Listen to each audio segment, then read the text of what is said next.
What's up, guys? We're here with some more Rust updates and just a few things we're going to cover before we hit what's actually coming this week. Wanted to hit a few changes that hit the leveling system. As you can see, there's a new UI. Start down there in the left-hand corner is your level. Of course, XP in the green bar is your XP. And where it says building privilege, that's kind of in the way, which I'll show you in a second. But as you can see, health and hunger and water have kind of changed, and I don't like that.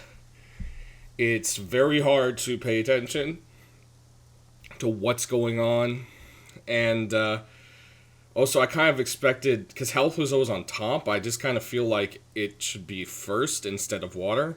I don't know. The whole thing looks really awkward. Now the other thing here is with this new UI scale, it puts the furnace up here, which is a little bit odd. I don't know how I feel about that yet.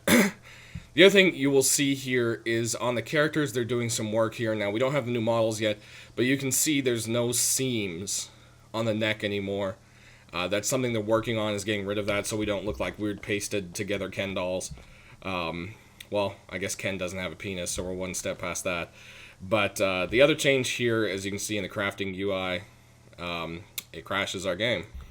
Okay, guys, we're back. That's like the 7th time I've crashed trying to show it. Basically, the last thing I wanted to show is that the status bar of showing you're wet, you're cold, or you're building blocked covers the crafting button in the new menu. So that's obviously something they'll probably fix. Now, basically, we're going to move on to what's new this week.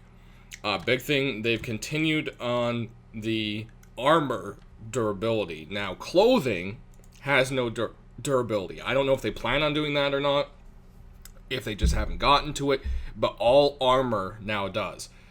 As you can see, they all have their durability bars. This is everything that does as of right now. I've checked through every clothing item. Now, the thing about wood armor is once it breaks, it's broken. It's gone. You can't use it ever again. It's a one-time use kind of protection, but it gives a significant more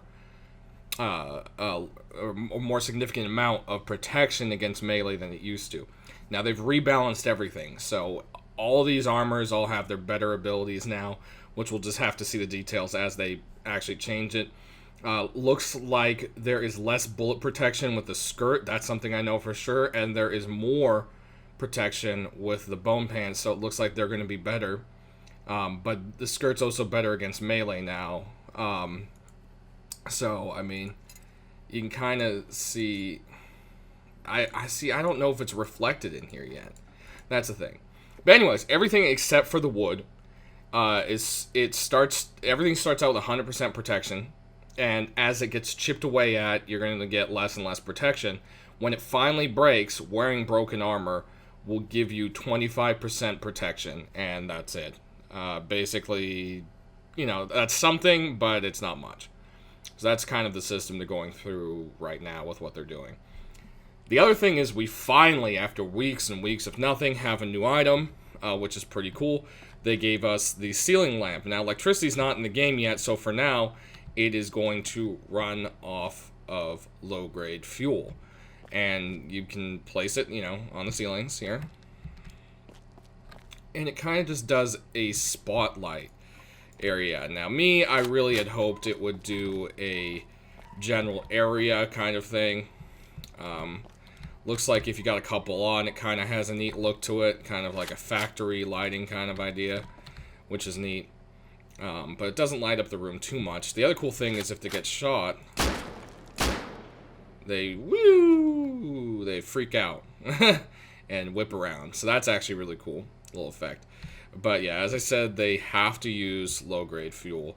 There's a new little burning icon there. That has also transitioned over to lanterns using only fuel as well. So they start with 5 in them. And as you can see, we're going to go ahead and turn these guys off so you can see the difference here. Instead of that really yellow light, the lanterns give a much more cleaner light now. It's still got a little bit of a yellow hue to it, of course, because it is meant to be a flame. But it's kind of a cleaner, less... I'd say saturated yellow, which is really nice. As you can see, these lanterns are sitting on boxes, and that's right, nice little touch, so you can decorate your home a little better. You can put lanterns on top of boxes now. As you can see, it works with both boxes, so that's pretty cool. This guy's still spinning around over here. The other change, which a lot of people are not going to be happy about, they have changed syringes. Now watch my health, we're at 59. Using it instantly jumps you up 5 and then heals you 1 per second for 30 health. So it's not a big heal anymore. I believe they nerfed it by about half. I believe it used to give you 10 instantly and then heal you over time for 20, so they've nerfed it. So, you know, a lot of people are not going to be happy about that. But that's just kind of what we got, and that's what's going to be going on. But these lamps are definitely really cool. Neat little thing for your build. Outside, making kind of like a spot lamp over a workbench or something will definitely be pretty neat, and it's a nice white clean light, which is really cool. Makes me excited for when they add electricity into the game. Right now they are kind of bright to stare into, so you might not want to do that unless you feel like going blind. But that pretty much covers what we've got this update.